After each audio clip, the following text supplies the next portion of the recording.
Good afternoon, everyone. Welcome to the Town of Vesuvius regular open meeting of council, May 13th, 2023 at 2 p.m. in council chambers. So could I please have a motion, and there are no late items? Are they not included? No, there is not. Okay, thank you very much. I was just checking. Could we have a motion, please? Councillor King, Councillor Bennett, all in favor. Thank you. And the adoption of some minutes, the regular open minutes from April the 22nd, 2025, and the special open minutes from April the 22nd, 2025. You have a motion for that, please? Councillor King, Councillor Poderica, all in favor. Thank you. And we will go down to correspondence, and that would be the Okanagan Basin Water Board meeting, which was on May the 6th, and it was in Kelowna, and it was a joint meeting of not only the Board of Directors, but also the Water Stewardship Council. And the Water Stewardship Council is the technical body that of volunteers, of experts. These are water managers. They are, there's about 30 of them, I think, from the orcharding industry, from UBCO. They're engineers. They're from all up and down the valley, and they provide all kinds of information to the board. And it was a really interesting meeting that we had joint. We do it once a year. So I was going to tell you that we had OBWB's statement opposing the use of chemical aquatic herbicides in Okanagan Lake. And we just had a letter from the ONA, Okanagan Nation Alliance, agreeing with that. So there are chemicals used in the United States, but we have agreed that they should not be used in Canada. We also have two public outreach campaigns, which have been going on for years. The Make Water Work campaign and Don't Move a Muscle. And Make Water Work is trying to make sure that through a collaboration of Make Water Work and FireSmart, promote water-wise landscaping practices and also creating fire-resistant, resilient yards. So those are on. You'll probably see those. We usually have people from OBWB in the July 1st parade, and they have that. The Nelson Jetel, who's the Water Stewardship Director, he is updating directors on collaborative efforts for the early warning system for harmful algae blooms. And so there is a group that is looking at that because that can be quite damaging. And so they're looking at how they can deal with that and how they can try and prevent it for sure. And they've approved, the board has approved $344,000 contract to ONA for the operation of hydrometric stations. There were something like 50 or 60 of them at one point in the Okanagan, and it's down to very few now. So they're trying to up those because that means they can keep looking at how that affects our whole lake system, of course. And so it's an ongoing partnership. Regional water monitoring, and you'll see lots of regional projects, not only in OBWB, but in RDOS and everything else, which we've had mentioned this morning. So that's included in the board package. So that could I please have a motion that the OBWB report for May 6th be received for information? Councillor King, Councillor Bennett, all in favor. Thank you. And next, staff reports. And that's Mr. Davis, Director of Community Services on the Penticton Water Park. Thank you, Madam Mayor. Before council is an intent to lease report for the Penticton Water Park. Riley Gallagher with Penticton Water Sports, or with Water Park Limited, has been established in the Soyuzat Gyro Park since 2019. And the current sublease will be expiring at the end of this month, May 31st. And we're bringing this intent to lease forward for council consideration. Just a little bit about the Penticton Water Park and the licensed area. The town holds a license of occupation with the province since 2019. We signed a 30-year term. The sublease that's now with Penticton Water Park Limited is going to expire May 31st. And their proposal is a 3-year with an option to renew for an additional 3 years, which was similar to the very first one that we did. Penticton Water Park has other locations in Peachland, Kelowna, and Penticton, and I do believe they have some others in other parts of the country as well. And just to let you know that this equipment is maintained to a very high standard.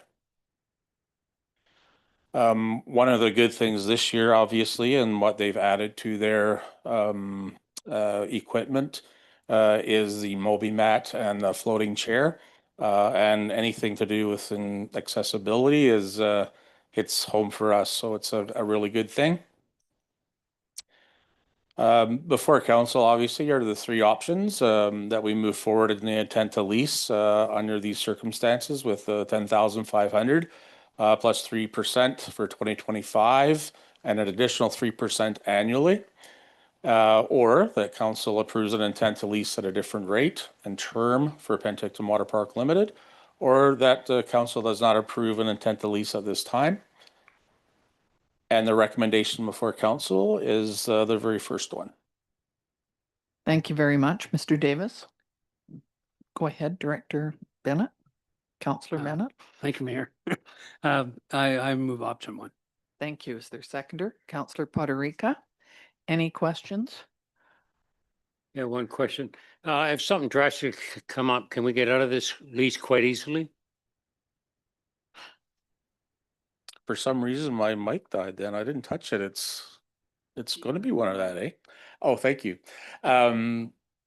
Yes, of course we can. There's the lease that we have now is very similar to the lease that we had first time around. So if there's any breach in the lease, obviously this is not an issue for us to back out of or, be secured and be protected for sure.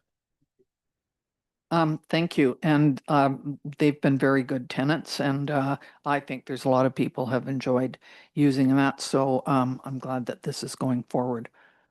Have we voted on this? Okay, we do have a mover and a seconder. Too many of these. Okay, all in favor. Thanks, everybody.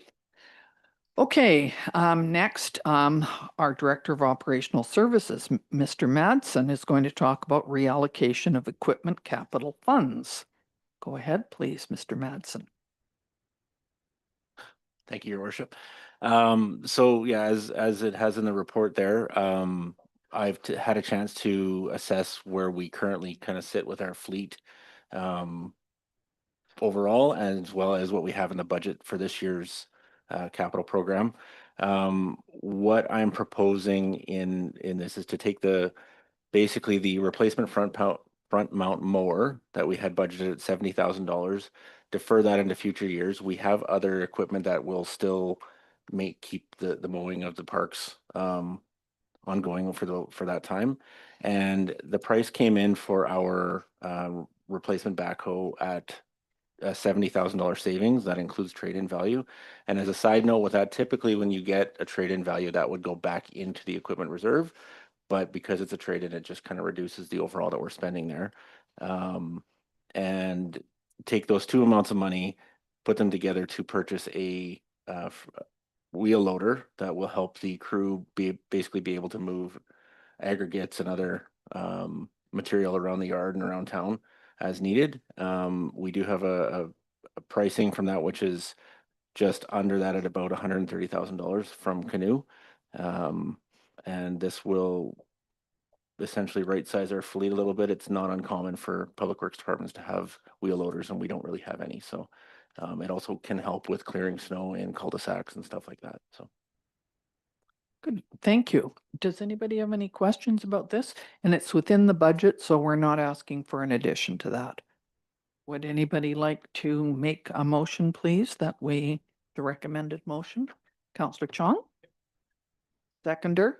Councillor Bennett? All in favor? Thank you very much. Okay. we're going to general net payroll, Sun Bowl Arena financial accounts.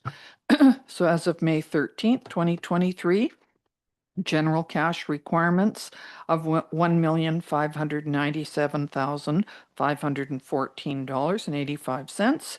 Sun Bowl cash requirements of $24,253.18. And net payroll accounts of $118,441.64. So could we have a motion to accept this for information, please? Counselor King, Counselor Bennett, all in favor? Yes, please, go ahead. Thank you. I don't know why it took me so long to ask this question, but with this specific report, I always find it difficult without having details. And usually, like in terms of like budget and having a budget line with where the cash requirements and everything's going, is there a rationale why that isn't included in the report typically and historically? Through your worship, so I've asked about this report. To me, it seems kind of redundant in that on the quarterlies, we provide a detailed breakdown of income and expenditures.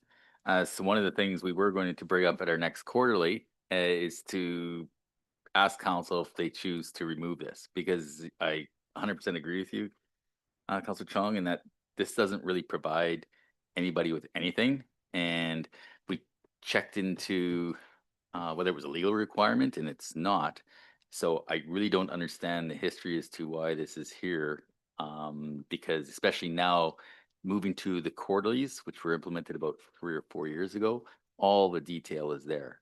So, and it was going to be something that we brought up at the next quarterly to see if, because that's where all the detail is. And I think providing detail every 2 weeks is pretty extreme.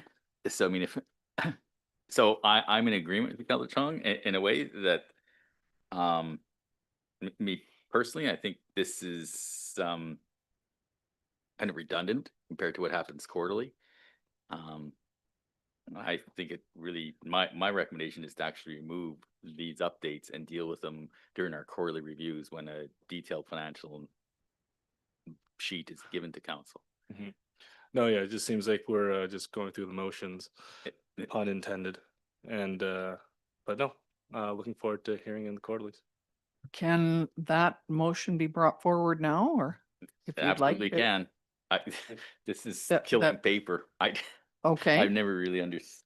The only agree. thing that, because I've been dealing with this for many, many years, but it's the general cash requirements that I always sort of look at, because sometimes they're quite high and I sort of know what the average is. And so when I have asked Mr. Zackel about it, it's usually that money has had to be sent to Department of Education or the government or something, which is why it brings it up higher.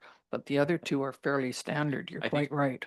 Yeah, and really, on some of them, like if you do capital expenditures, it inflates it. So all this stuff was approved in the budget process. And so it's just that, Mm, no, when it hits our GL is when it shows up here. And you're okay. right, it shows these spikes with no detail as to what caused that spike. At least in the quarterlies, again, there's more of a detailed accounting reconciliation of everything and provides a lot more detail. So I get what you're saying though. It Yeah. shows fluctuations, but the report doesn't say Why? Why? So we have there's to a ask. fluctuation. So it's, So are you making that motion that we ask for this to be done, or just changed to quarterly rather than having them the bi-monthly? Yeah, because like Yeah, logically speaking, like it's nice as a snapshot, but it doesn't give us any context. Because like the purpose of it really is it almost serves as like task tracking. Yeah. Because you get to see like what's being done and what we're paid and invoiced Sure. for. So on either we go with our current report system, but having more detail attached to the report, or we just shift to quarterly. I think shifting to quarterly would probably be more efficient as opposed to having to run this every couple weeks. okay, yeah. And so through your worship, like typically what's done, even a lot of municipalities don't even do the first quarter update, because the first quarter is just, you're starting the year, and again, so much is timing. Really, the municipality does, or if there's a huge issue, like let's say we had 10 snowstorms in April and it was pushing our budget through the roof, I think that would be something that administration would bring forward. We're running into trouble here. Sure. But most of it is just accounting and timing thing. Like Mhm. most of it's salaries and typical stuff, and then capital expenditures or big expenditures. So it's a lot. Say they wait till June, and that's the first update to see if you're kind of within budget, because so early, every variance report I've ever seen, again, usually they're done quarterly in most places I've been at in the past. Everybody says they're going to be on budget because it's so early in the year, you don't know what's going to happen. So June, you start getting an indication. September starts getting a little bit more serious. And then, well, December, then it's almost too late anyway. So it's, again, most municipalities have been adopt the June, September, December update. And I've never seen this before because I don't think it helps. Okay.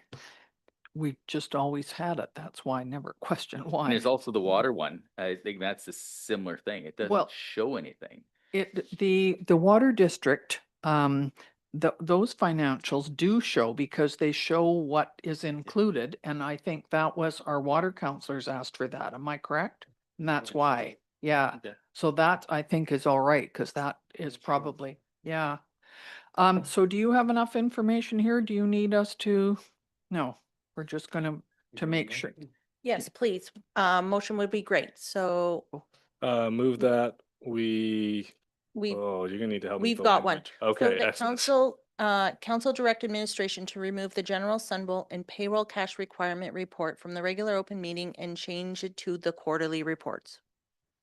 Yeah, as long as there's all the additional. Yeah, with additional budgetary information. Information, yeah. Okay. Counselor King, all in favor? Thank you very much. And we voted on that because we had yeah, we're good. Okay. So next is summary of building permits. And we just have two this month, or for the month of April, a single family residence and an interior alteration for a total of 1,835,000. And so year to date, 2025 was 2,499,300, just slightly less than, quite a bit less than last year at this time. Could we have a motion to accept the building report, please? Thank you. Councillor Chong, Councillor Bennett, all in favor. Thank you. Your worship. Yes. So this is just another one of the reports that we were going to talk to at quarterlies. If you look at our, our quarterly updates to council, it provides all the information that occurred over the past quarter, including building permits.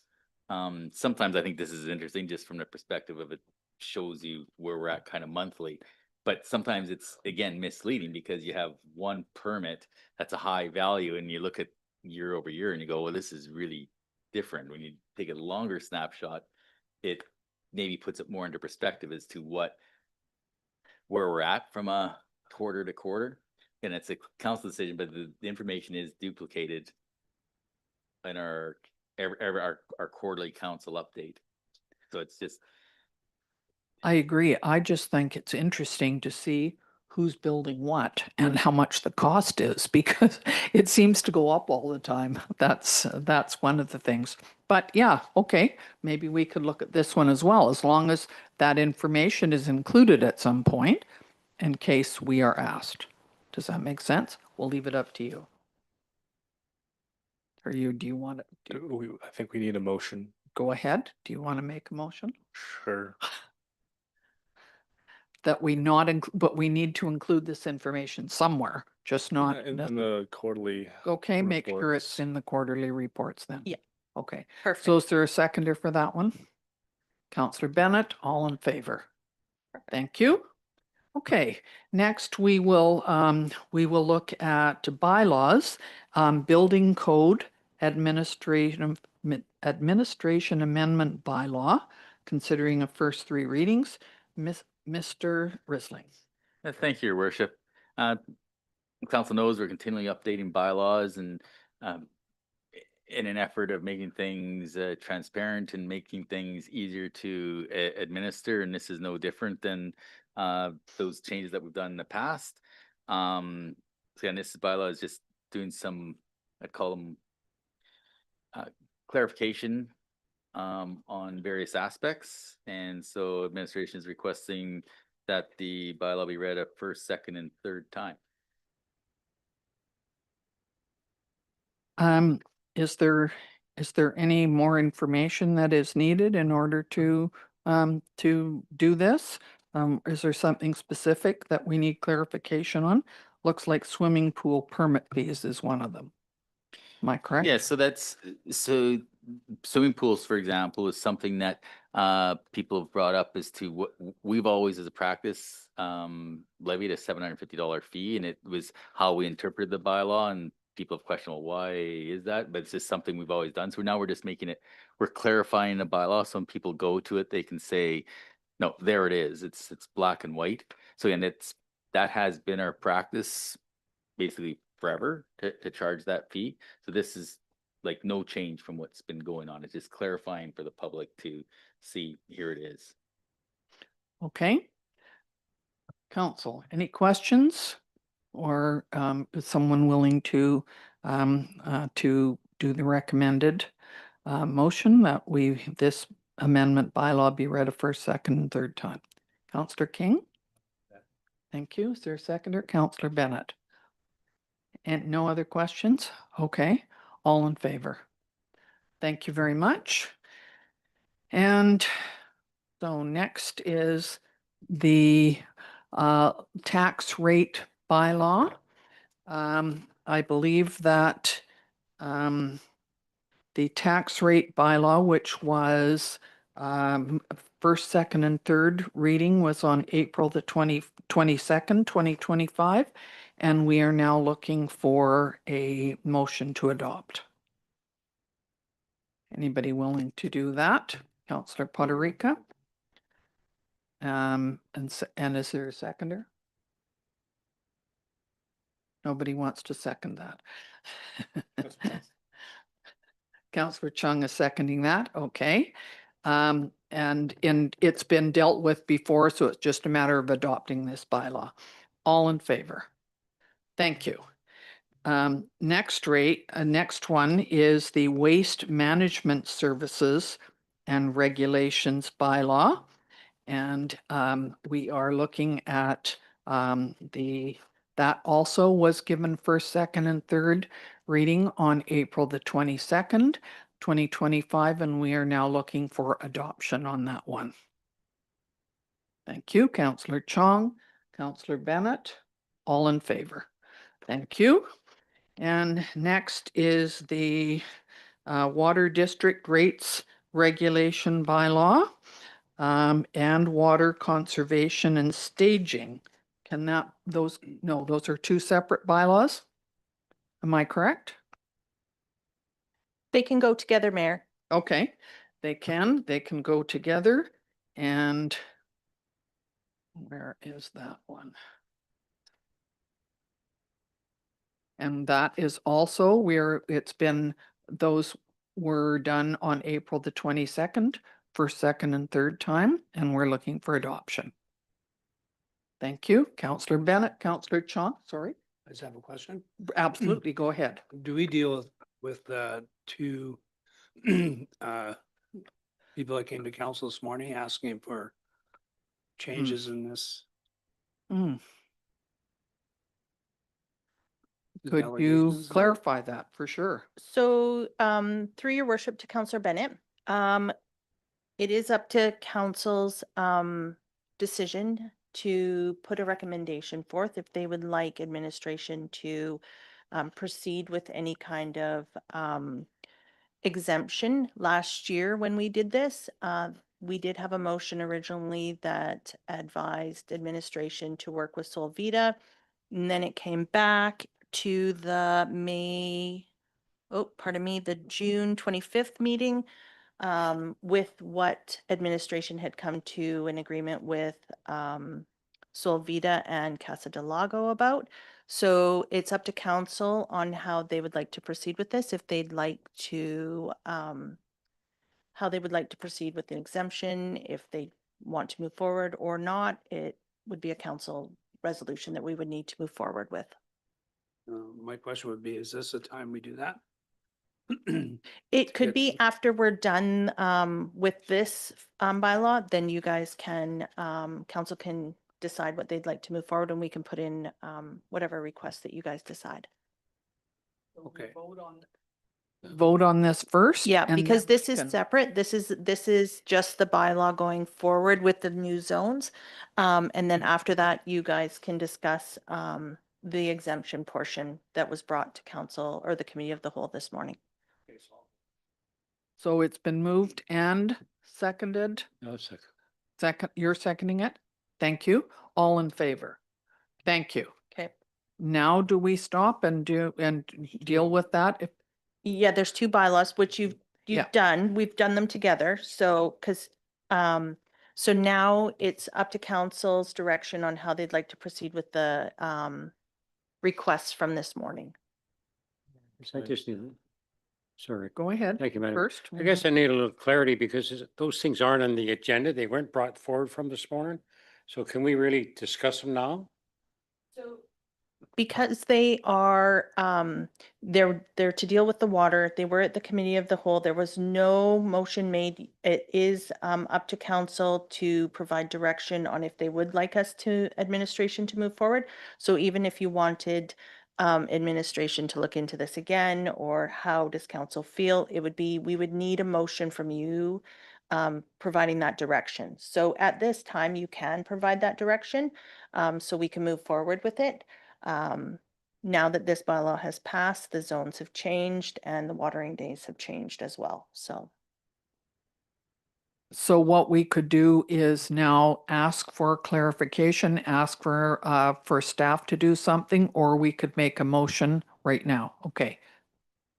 Are you speaking? No, for- I just. Yeah. I guess I have a concern, like the public don't really see what we're talking about because it's not on the agenda. right, it was brought at the committee of the whole that administration or that council would then decide what they wanted to move forward with. So even if it was on the committee of the whole, anyone that watched the committee of the whole saw that at that time, council was going to then think about it or make their decisions after that. So it is something that you guys can move forward with if you would like. Not against it. I just want to make sure we're following the process. Yeah.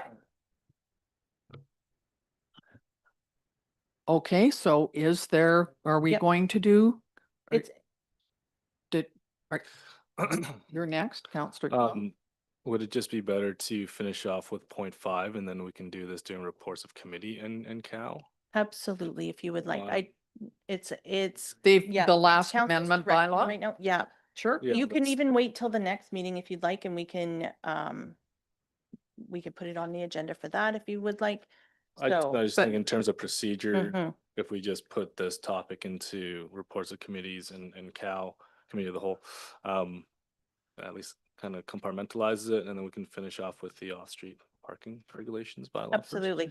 It does deal with the water, so if you guys wanted to move forward with it, you could do it after this, or we could move it into the committee of the whole. So just so that it is council's direction on that. So we will look at the off-street parking regulations amendment bylaw. And again, that was read a first, second, and third time on the 22nd of April. So we are looking at adoption. Is there someone who would like to move that? Counselor King? Somebody seconding that? Counselor Chong? All in favor? Thank you. Now, we're now going to go down to new business. No, is that where this would come up if someone wanted to bring it up? No. So notice of motion, no. So reports of committees and committee of the whole. Right? That's where we're at now. So there, the first is the accessibility and age-friendly committee minutes. And that is from January the 16th, 2025. Is there anything in that, Counselor King, that you needed to to mention? You okay with it? Is it explained? Okay, We're moving a partnership forward with Sessions for a couple of new trucks we bought. So there's a great agreement we have with them. And they're willing to maintain the bikes for us. So we're quite happy. If there's any question, I'd be happy to answer them. If you actually read the reports. well, there's the second one as well, Accessibility Age-Friendly Committee, and it is from February the 20th. So there's one month, one the second. So perhaps some of the things have been identified on the second report in February that had been dealt with. Does that make sense or not? Some have, it's pretty straightforward. We also give some money to Desert Sun to put an extra step on their bus for the community, for the elders, which is a big plus from our point of view. It did come out of some of the funding we have, and the committee is very excited moving forward. Okay. So I think we need to, first of all, vote on that the accessibility and age-friendly of January 16th be received for information. Counselor King, you're doing that. Counselor Poderica, all in favor? Thank you. And next is the Accessibility and Age-Friendly Committee of February the 20th, 2025. Is there a motion for that one? Thank you, Counselor King. Counselor Chong, all in favor? Thank you. And the third one is the Community Services Advisory Committee meeting of June the 4th, 2024. So that's almost a year old. Has there not been a meeting since then, or? We've struggled to Oh. get a quorum to do any Okay. business, but we have we put a request out and we had about 8 applications for new people to join the board. Oh, And good. we did choose another person, and we did have a meeting the other week. I guess Gerald Davis just didn't have time to bring that report forward because we did meet last week. Absolutely. So what we'll do is we'll wait for that one to another meeting. Yeah, So yeah. could we have a motion to accept the Community Services Report from June the 4th, 2024? Thank you, Counselor King. Counselor Poderica, all in favor? Thank you. And now we also have some motions that came forward from the CAL meeting from this morning. So it was moved and seconded that council approve the strategy for reduction of contamination and curbside recycling. So could we have a motion, please, to approve that? Councillor Poderica, Councillor Bennett, all in favor. Thank you. And from this morning's meeting as well, that council direct administration to advertise for public input on the airport master plan and financial analysis. We have a mover and a seconder on that one, please. Councillor King, Councillor Poderica, all in favor. Thank you. Next one was that the Town of Vesuvius Development Cost Charges Bylaw, number 1394, 2025, be initiated with the amendment of the commercial DCCs being reduced to 85. Moving that, thank you. And Councillor King is seconding that. All in favor? Thank you. Next one is that the council direct administration to move forward with public consultation on the development cost charge bylaw number 1394, 2025. Thank you. Councillor Bennett, Councillor Poderica, all in favor? Thank you. And that the following amendment bylaws be initiated. Official Community Plan Amendment Bylaw 1375.08, Zoning Amendment Bylaw number 1395.06, Subdivision and Development Servicing Amendment Bylaw number 1100.02, and Land Use Procedures Bylaw number 1235.110. Could we have a motion to accept those, please? Councillor King, Councillor Bennett, all in favor. Thank you. Now, I think we can go on to the Chief Administrative Officer. Am I correct? Hold on, we're moving on back to this. Okay. I'd like to bring forth the delegations from this morning, committee of the whole, for council to discuss as to how we want to direct staff. In response, I support extending the exemption for Solvita, mainly because they've clearly made extensive efforts to basically follow our original suggestions. And it seems like Casa del Lago is following that example, and this is the behavior that we've been hoping for with restrictions and water metering and whatnot. So I would support that staff work closely and in a time sensitive manner to extend exemptions. So can I just clarify, we have now agreed that it's 2 days a week for each of the 3 zones.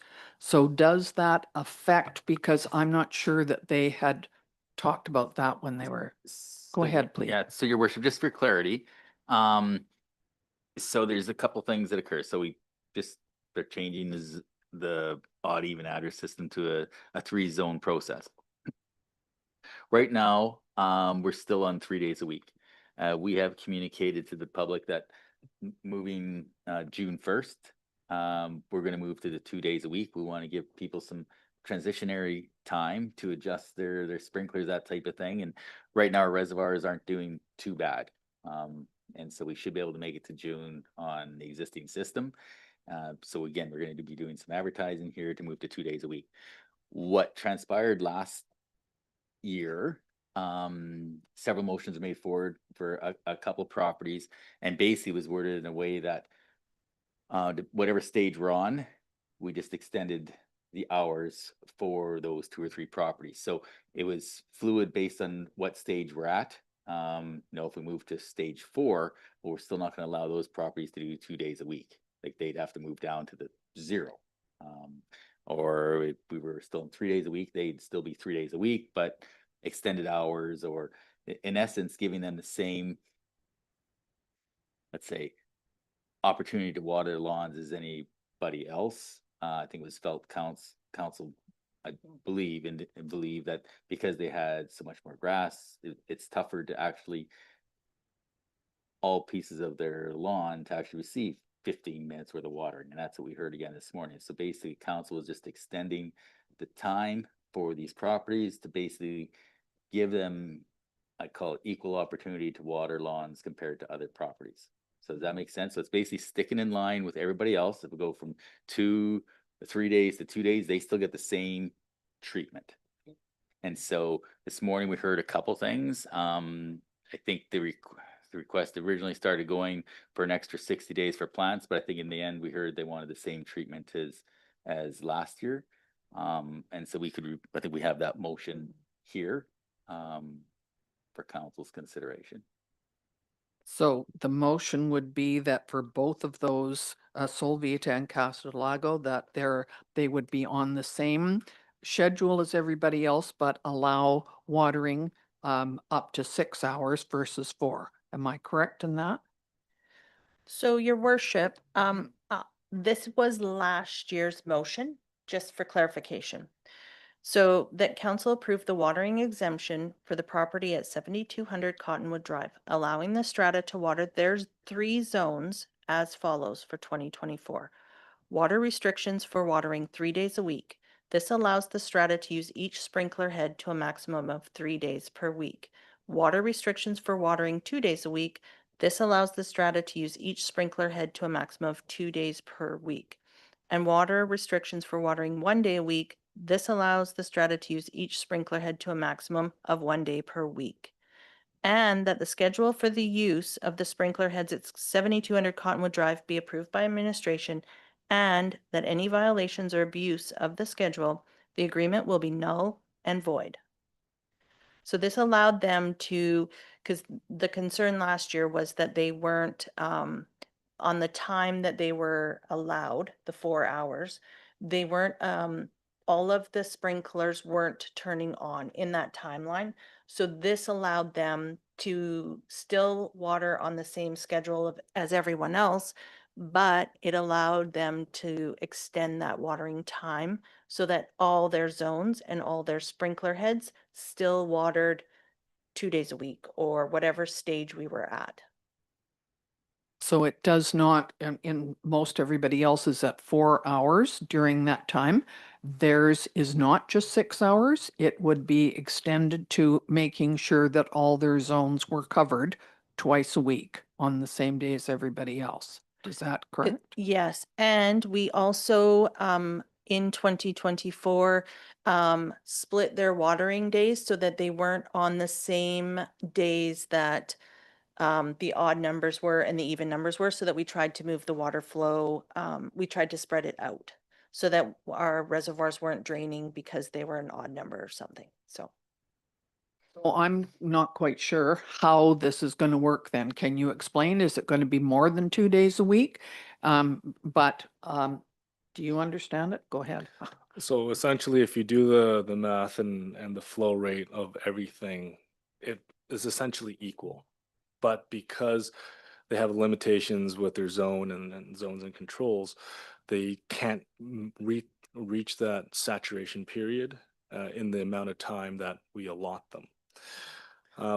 So with Solavita, because they replaced like, what was it, 900 sprinkler heads? It was something crazy, and replaced it with all drip irrigation.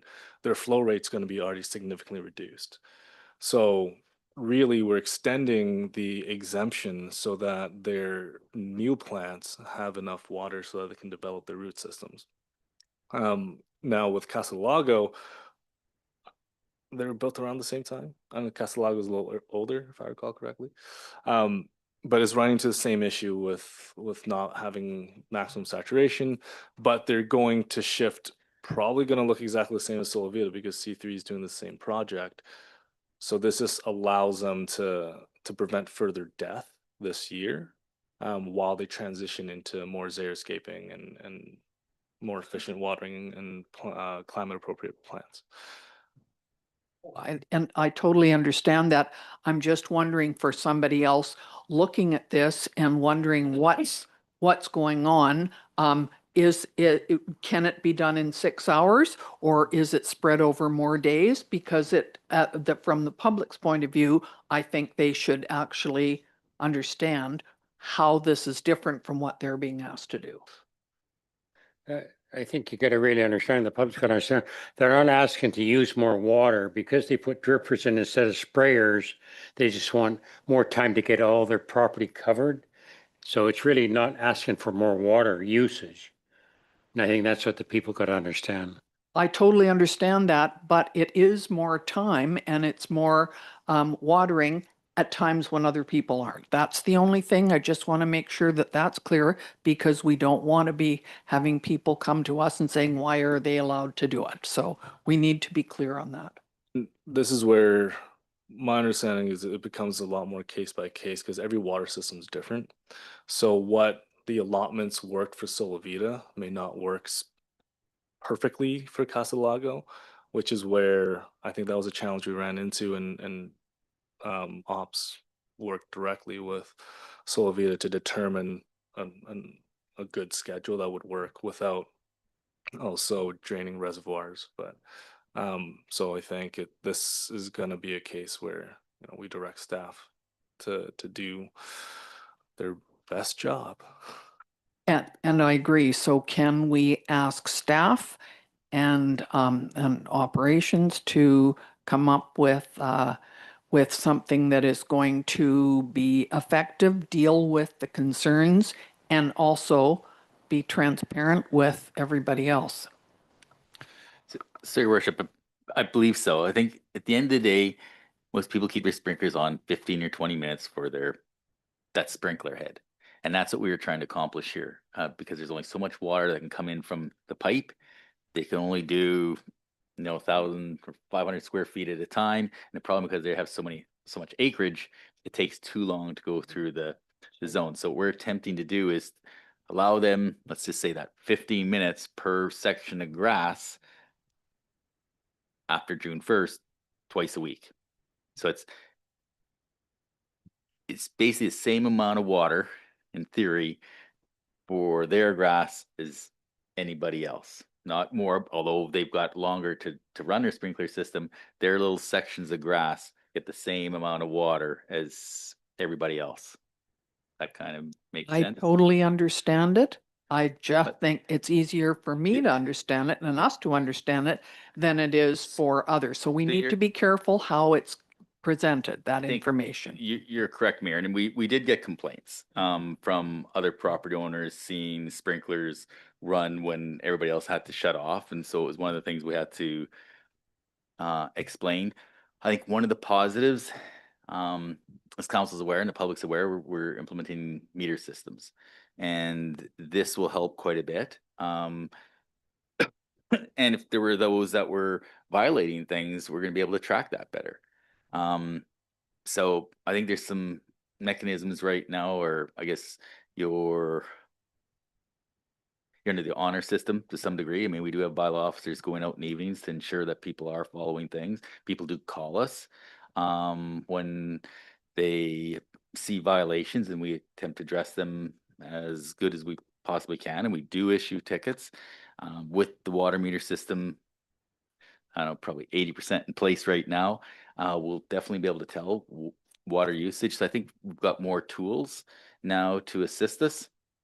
And again, as we transition to full water meter system, it's going to be tough to be exactly fair, but I think we can manage the situation by doing a similar motion to last year. And as it was indicated here, every system's a little bit different.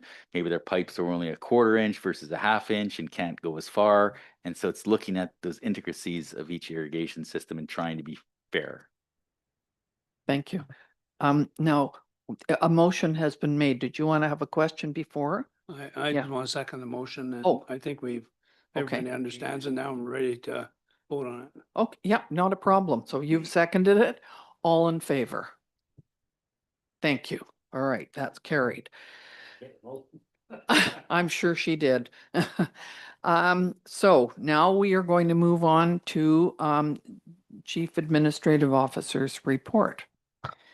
Thank you, Your Worship. I guess so last year, I want to give a shout out to the RDOS. As people are aware, there was smoke in the air again, just south of town. And when people see smoke, everybody remembers what occurred a couple years ago. And so we did just fire up the EOC just to monitor things. And the RDOS is a great group of people that have significant resources that assisted us through that. At the end of the day, obviously the people down south did a fantastic job and put out the fire, but I know there was some nervousness out there.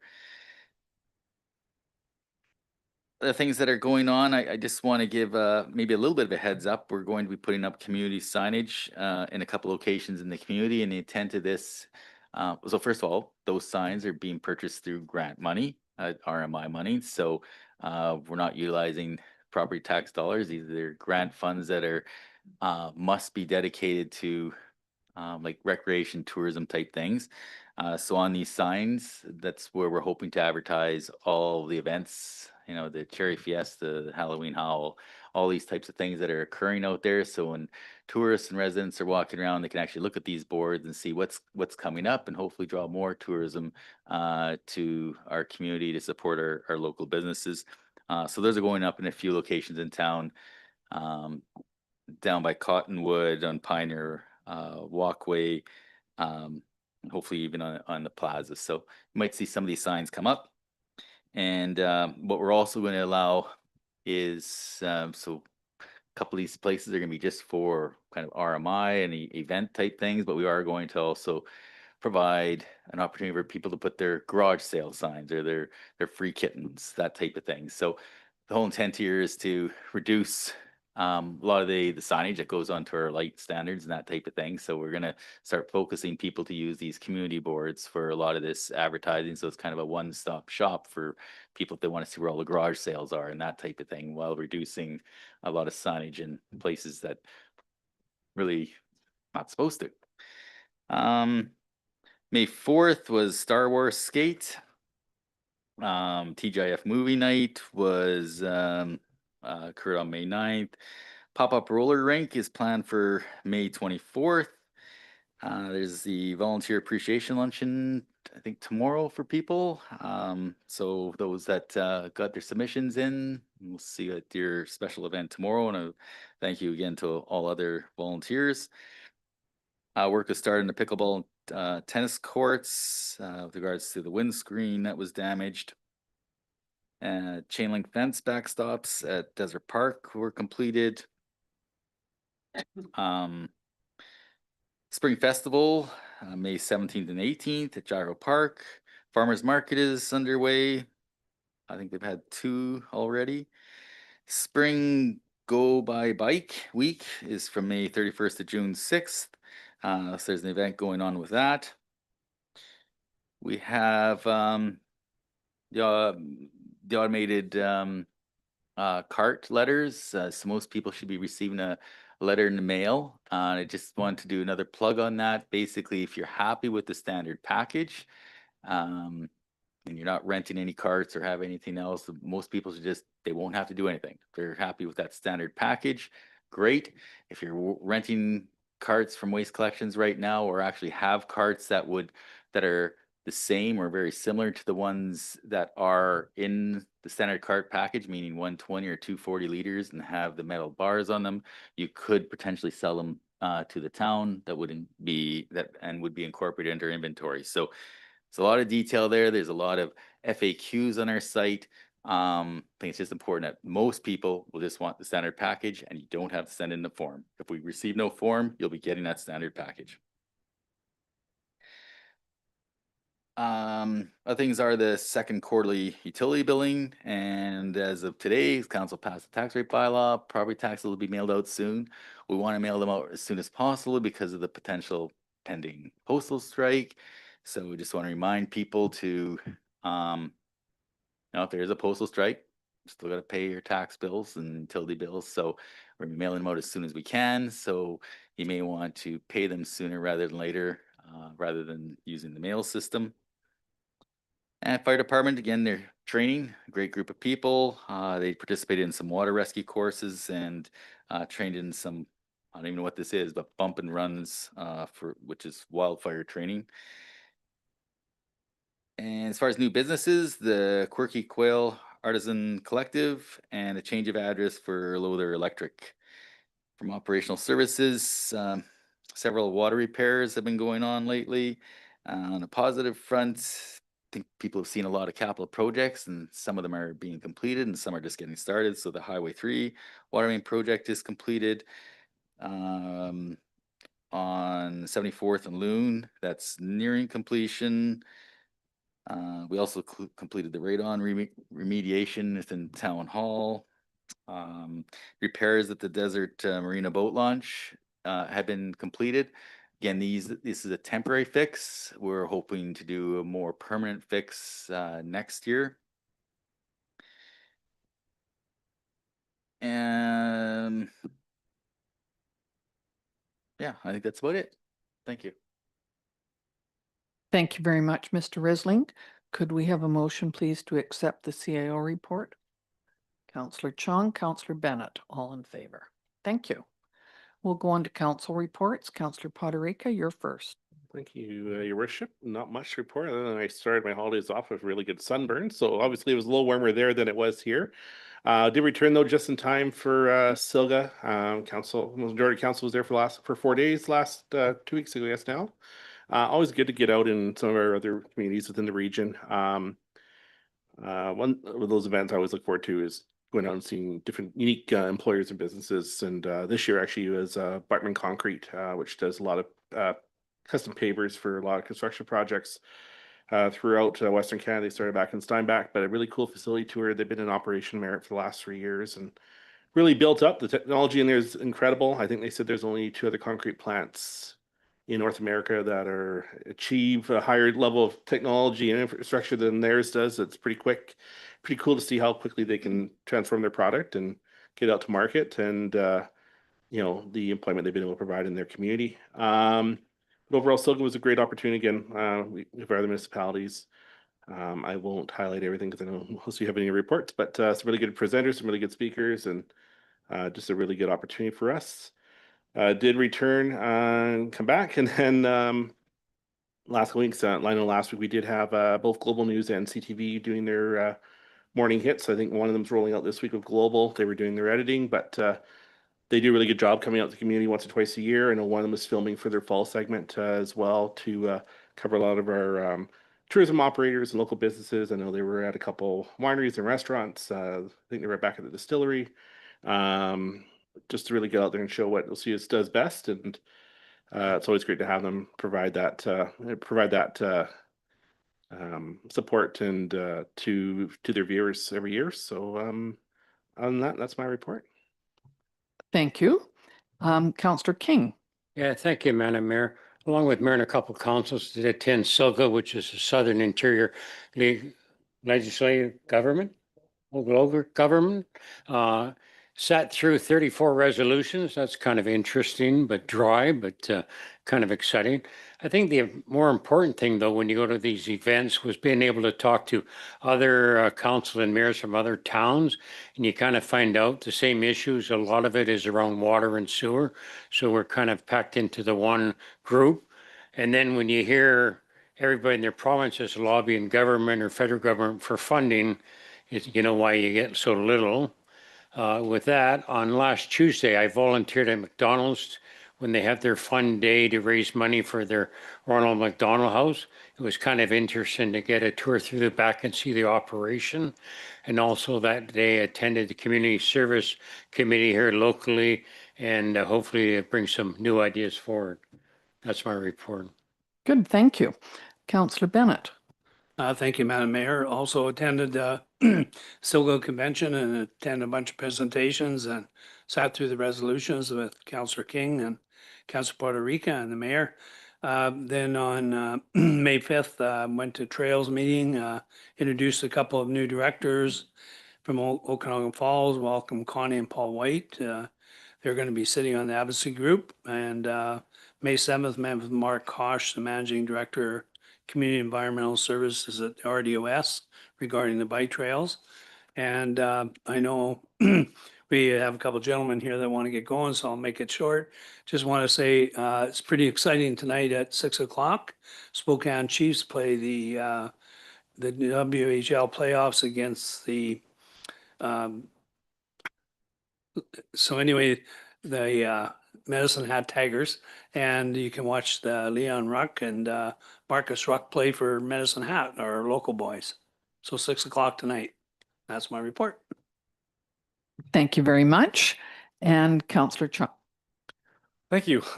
Short one. Attended Oyster Feed April 26th. So it was a great event. Yeah. So thank you for the fire department and all the donors for the silent auction. There were tables upon tables. Apparently there were signed Mike Tyson boxing gloves, which I did not see, but it was and probably shouldn't have seen, or else I'd be in trouble. Yeah, probably. But no, it was a fantastic event, and I think they may be doing it every other year. I'm hoping they do it again next year, but we will see, because it is a lot of work. And Osoyoos Beach volleyball signups have begun for teams from last year, and then we'll be opening up signups for the remaining people who are interested. So we had 35 out of 36 teams respond, and we'll be expanding the league to 40 teams. So it was 36 last year. So no, it's going. It's been busy. And then also last night I attended the Osoyoos Business Association meeting, and just was there mostly as a business owner, but there was also a lot of feedback regarding council and staff and the town. The reigning theme was communication. So I know we'll be reviewing our quarterly strategic priorities and goals soon. And the communications officer is fairly high up on our priorities. It was a position that was budgeted in 2023, but things did change. But these are legitimate concerns, and we'll be moving forward with those concerns in the best way we can. That concludes my report. Thank you very much. Did you have a question? Question, Johnny, for that event, is that like public or just for businesses? And does anybody take notes of the meeting or anything like that? It's the first time I've attended. I'm unsure how many meetings. I think this was maybe the second or third. They are a non-profit society with a board. So I believe, yes, they do take minutes. There's a membership cost for it, and they are open to the public. You don't have to own a business. There are some individuals who are just public members. Yeah. Thank you. Okay, because it's been 3 weeks since our last meeting, the last council meeting, yeah, I've been to quite a few different events. Regional District, which I attend every 2 weeks, there was quite a long report from Fortis, which was looking at the possibility of a public safety power shutoff proposal, which seemed to be quite controversial, and I'm not sure. It wasn't including the Okanagan. It was including the Similkameen and the Boundary this year. So we basically just listened. But I think you'll hear quite a bit more from that. They want the opportunity to shut off the power if there is a major storm, windstorm, a fire, anything like that. And it was quite controversial about whether that should happen or not. So I'm sure there'll be more. There is a new corporate officer at the RDOS now, Tracy Bratton, I think her name is. She seems very well qualified. There was quite a long talk about the temporary winter shelter that was started last year. It was funded 40 beds. It was funded by Penticton, but 20% of the funding was also from the regional district. So all of the rest of the regional district people paid into that. It has now been, we had a presentation on it. It's now going to be open continually. So it's not temporary and it's not winter. It's open 24/7 until March 2026. There is a group of people that meet weekly to discuss how this is working, including fire, RCMP, interior health, bylaw, BC housing, and counselors. They made a very good case for continuing to ask for the regional district for help on this. They did provide a lot of statistics. So about 60% of the personnel that are in there, or the people who live there, were from Penticton, but there were some from the rest of the Okanagan and some for other areas from BC. Okanagan Basin Water Board, which I mentioned this morning, we had the joint meeting of the Water Stewardship Council and the board, and we were asked at that meeting, what could each of us, of the directors, please talk about water issues or something important to do with water issues in our own communities. So when it was my turn, I talked about the need and the costs for a water treatment plant and the process that we're going through, value assessment analysis, and that we were working with trying to find a place to put the water treatment plant and use surface water from the lake, which had to be on a trial basis with Interior Health for a year. And so they understood that. I also talked about water conservation and the need for that, and the 3 irrigation zones that we have just passed. And I did say that the reason for that was because the wells, the water in the wells often went down to kind of close to dangerous levels in the night, because that's when we did the watering. And I also mentioned the water meters that we're doing, because we're one of the last municipalities to do it. When this was over and each of us talked about our concerns, and most people did have concerns similar to ours, but Denise Nielsen, who is has been the chair of the water the Stewardship Council for a long time, said, I would like to have our group look at the fact that is it possible to do watering during the day and not just rely on it at night. So I did talk to her after, and I said, our reason, I think, for doing that is because we, out of the Okanagan, are in a desert. We have sandy soil. We're in a desert climate, so a lot of the water evaporates during the day if it's used. And there's probably less use at night than during the day when people have all their taps running. She said that they were going to look at this and look at it from their point of view, from the Water Stewardship Council, and see whether they could make some recommendations, which I thought was quite interesting. There was another lady there she's a specialist in water too, from I think up in Vernon. And she was, they're looking at a way to manage the aquifer recharge, increasing underground storage. And that sounds like an interesting thing as well.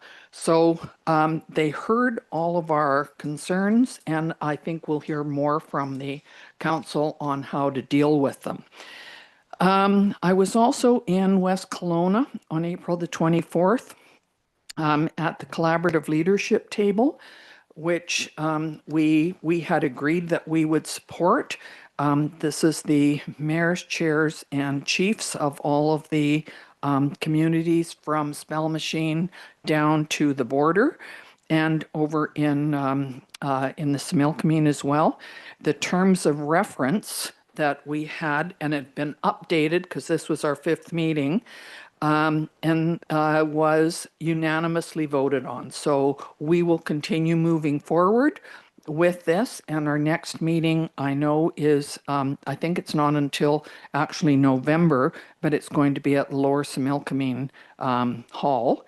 And if you're interested in more of this, there was a very comprehensive article written in the Times Chronicle last week, and it was written by not our local people, but it was taken from another thing with lots of pictures and stuff. So it was also on the online version and in the paper. So that really explains the whole issue of why we're trying to protect the collaborative leadership table, protecting the watershed, and looking at what are all of the interesting things that make up the watershed, how it's different in different areas, and how we can protect it for long term.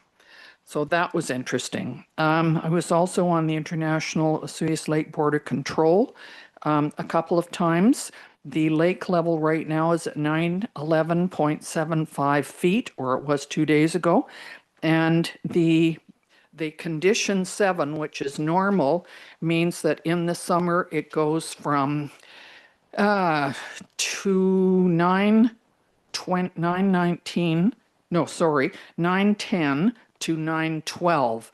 If there is a drought, which is called condition 8, it will go up to 12.5, the level of the lake. Now, that isn't necessarily what happens because it depends on the snowpack melting. It depends on the Similkameen River, how much of that comes in below the Zozel Dam.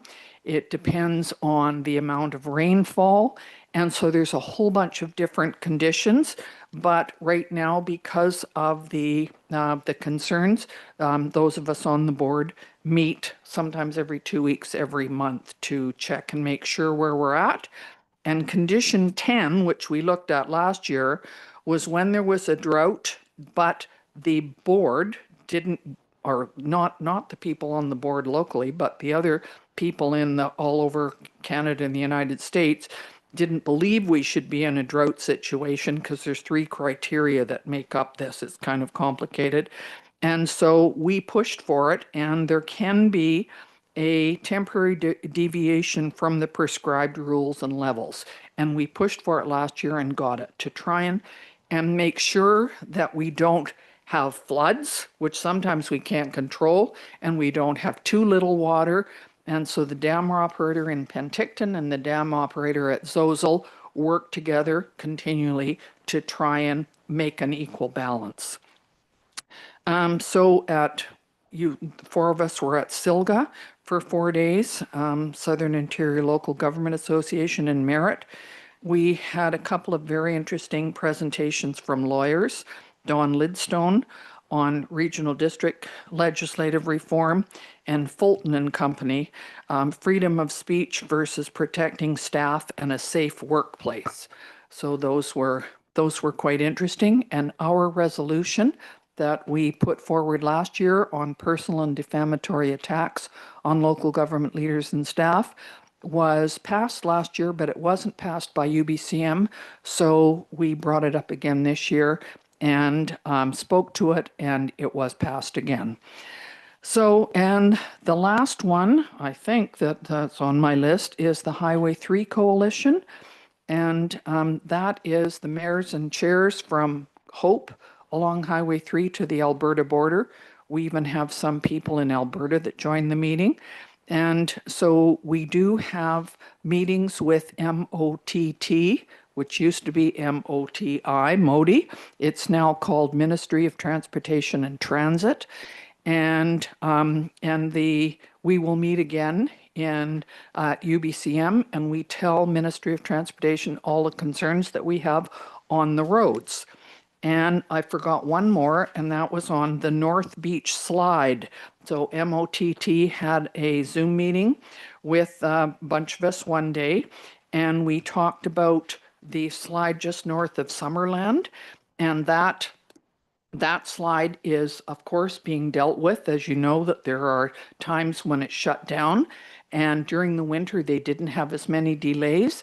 They're planning to have more delays, but they've got it really well sort of spread out and organized, and they'll be advertising it.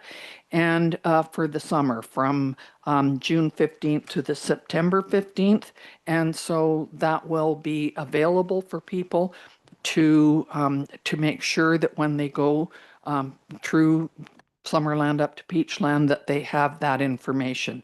I felt very comfortable that MOTT had done their homework on this, and that they're trying to do this for the least disruption to the public, because they thought it might take only a few months. In fact, it's going to take 2 years and 2 winters. So it takes quite a long time for this. And I think that is, I think that's the end of my report. And so I will move to ask a motion, please, to move to in camera pursuant to Section 91 of the Community Charter. Part of the council meeting may be closed to the public if the subject matter being considered relates to one or more of the following. Section 91A, personal information about an identifiable individual who holds or is being considered for a position as an officer, employee, or agent of the municipality, or another position appointed by the municipality. 91C, labor relations or other employee relations. 91D, the security of the property of the municipality. 91G, litigation of potential litigation affecting the municipality. 91K, negotiations or related discussions respecting the proposed provision of a municipal service that are at their preliminary stages, and that in the view of the council could reasonably be expected to harm the interests of the municipality if they were held in public.